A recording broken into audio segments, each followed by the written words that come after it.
I'm Craig Kenneth, a relationship coach and a psychotherapist. Every relationship is different and every breakup is different. Work with me and you'll get professional help on your situation. And if you're in no contact, focused on personal growth, my workbook series, The Knowledge, will help you make changes like you've never made before. Available now at AskCraig.net.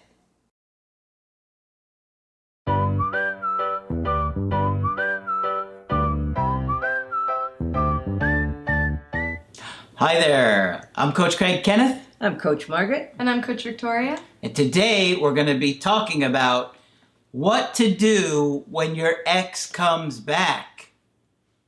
Okay.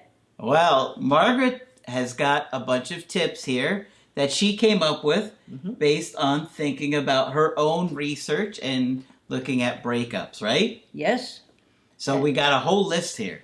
Get ready. And we hear so often, she left me, or it can be always the other way around.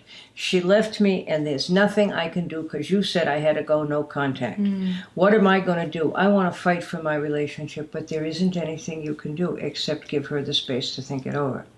So I wanted to come up with some constructive thing you can do without breaking no contact. Okay? All right. And specifically, it's try to figure out what went wrong and what you can do to fix it. Okay? So step number 1. What went wrong with the relationship and how can we fix it and work through it together if your partner wants to, if they come back. You have to really take some time to reflect on that. You really do. You really do. Oftentimes we're so anxious about I want them back that it keeps you from really figuring out what happened, that the relationship didn't last. Yeah. So the first one would be you can look at attachment styles for help in understanding what went wrong and what you might need to work on. So you need to think about your attachment style and your partner's attachment style.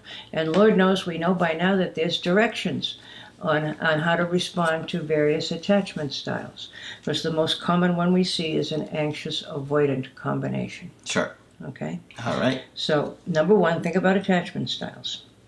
The next one.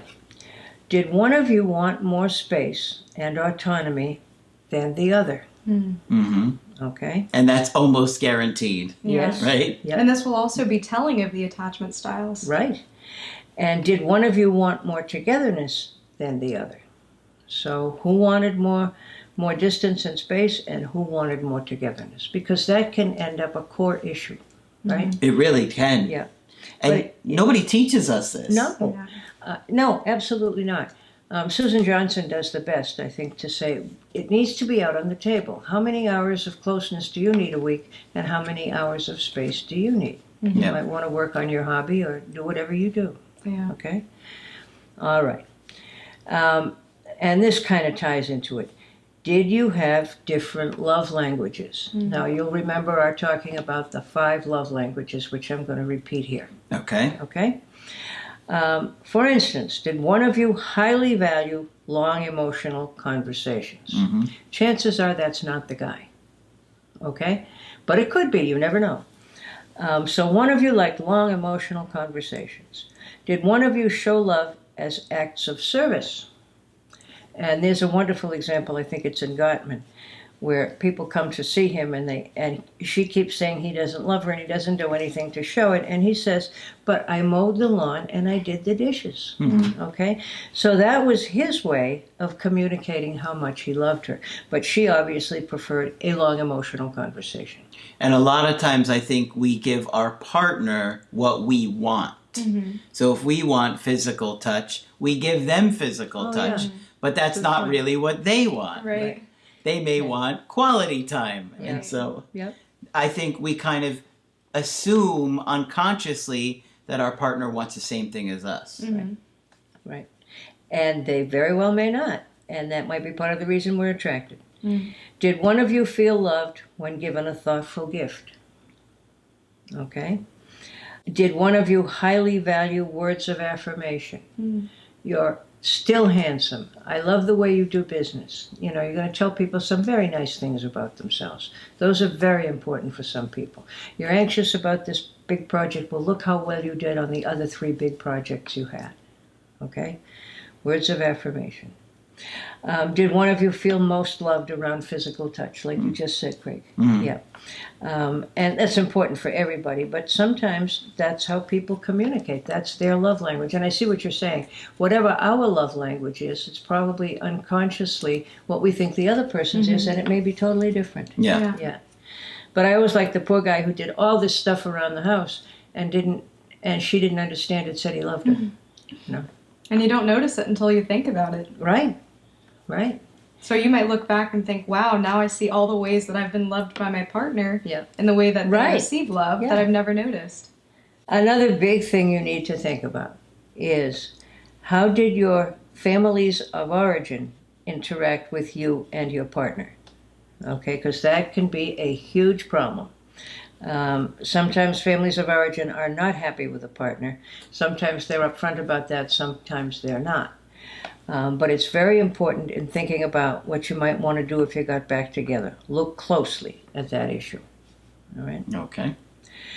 Did you stop being curious about each other? And this is one of Harville Hendricks' concepts, is being curious about each other.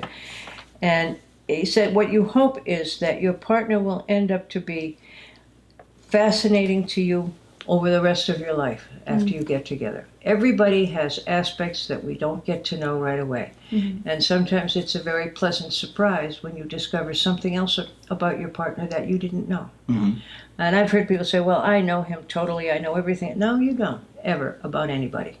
All right? And people are ever changing. And I think Sure. that's the magical thing about it. Yeah. That the more you grow, the more you have to learn about somebody else. Right. But don't be so necessarily turned off by their interests. No. If you take interest in their interest, then you'll learn more about them or what they like. I remember Right. Harville had a video maybe I saw many years ago about, well, one of the partners is into rock collecting, and the other partner's like, oh God, rock collecting, could it be any lamer, right? Yeah. And it's like, well, maybe be curious about the rock collecting. Right. What is it that you like about the rocks? Yeah. And if you're curious and they can share these things, then you might be like, you know what? That's actually more interesting than I I realized. see how you got into it. Yeah. Yeah, sure. It's always worth doing those things. Don't write anything off that your partner is excited about. Okay? Rock collecting does sound kind of boring, but you have to do what you have to do. She's like, I'm into rock collecting too. Yeah. Tell me more. Have you thought about your partner's needs and who they are outside of the relationship? Do you think about maybe how their people they work with perceive them, or how their friends perceive them, or how their family perceives them? Because it's not just you. This is a whole person with a whole life. You're the biggest part of it, but there's still a whole person with a whole life. And now I'm going to quote a terrible thing, and I beg your forgiveness before I even start. Ask not what your partner can do for you, ask what you can do for your partner. And that gets lost oftentimes. I'll never forget, there was a famous example around, where somebody asked this girl, you sure about marrying, whoever he is? And she said, yes, I think he can make me happy. That's frightening. She didn't say anything about his needs or how she wanted to make him happy. Okay? And you hear people say things like that and say, oh, good heavens. Here's a huge one for me, and it ties into all kinds of trauma. Can you tell your partner's life story? Okay? That's hugely important. And I say that to people, and they say, well, she told me part of it, or he told me part of it. Well, did you ask any questions like, tell me more, this is really interesting, I didn't know this about you? No, I didn't want to pry. I was raised not to want to pry. Okay? That can be mistaken as not being interested. Okay? Particularly if it's a difficult subject like trauma. Who wants to hear about a loved one's trauma? It's very difficult to listen to that. So you have to be very clear with your partner that whatever they have to say, you're interested in listening to it. Yep. Okay? And you're not going to be overwhelmed by it. So if you don't know the person's love story, you have to pry for your own sake and for theirs. All right. I remember a woman who called me one day, and she was just desperate. She was engaged to this guy, and they had a plan to get married. And all of a sudden, he disappeared and was running around with someone else. And I said, well, what do you know about his growing up? Nothing. Don't ever make a commitment to somebody you know nothing about in any area of their lives. Okay? So that's a big one. And the other thing is sometimes if they're badly traumatized enough, your partner doesn't know their own life history and need to work probably with you in recapturing it. Yep. All right, so story is very important. It's such a wonderfully simple concept, but it's extremely important. Particularly if your partner has symptoms and you don't know their origin, stress and anxiety, and maybe some areas of dysfunction, you have to know where that's coming from. Okay? And you can ask without prying and by sounding very loving, and if they say, no, I don't want to talk about it, that's fine. But you conveyed to them that whatever it is, you're willing to deal with it. Okay? So people are always saying, what can I do? I can't contact them. Here's some homework for you. I hope it's helpful. Yep. And a lot of these you'll have to think about and ponder. Yeah. And, consider while you're not contacting them or contacting their family to find out this information. Yeah. Margaret said I should call their mother and ask all these questions. I can see it now.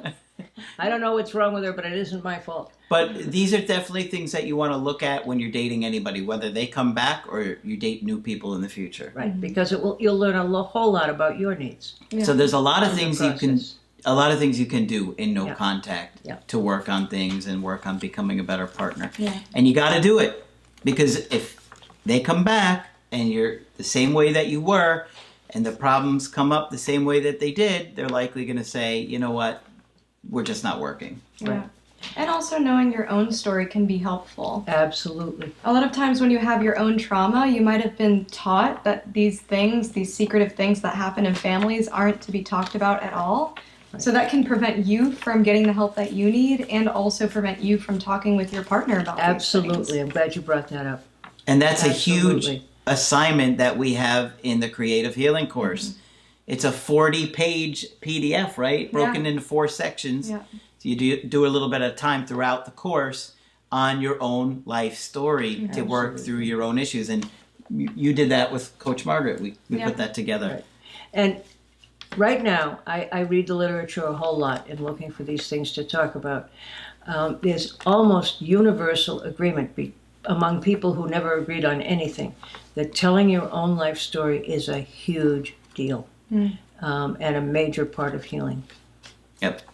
Good stuff. Hopefully you found this one helpful. And of course, if you want to get our help personally, you could go to my website, askcraig.net. Sign up for the coaching option that works best for you. I do email coaching and I do Skype. Margaret is available for Skype coaching. If you feel that I can be helpful, please sign up. And Coach Victoria will continue to train with us. I'll be here. But that's it for this video. I'm Coach Craig Kenneth. I'm Coach Margaret. And I'm Coach Victoria. And we will talk with you soon. To get my help personally, go to askcraig.net and click on Schedule Coaching and choose the option that works best for you. I do email coaching or Skype. To schedule a coaching with Margaret, click on Margaret on the top of the page and order a Skype with her. For the Knowledge Creative Healing course, click on the link at the top of the page and click Get Started Now.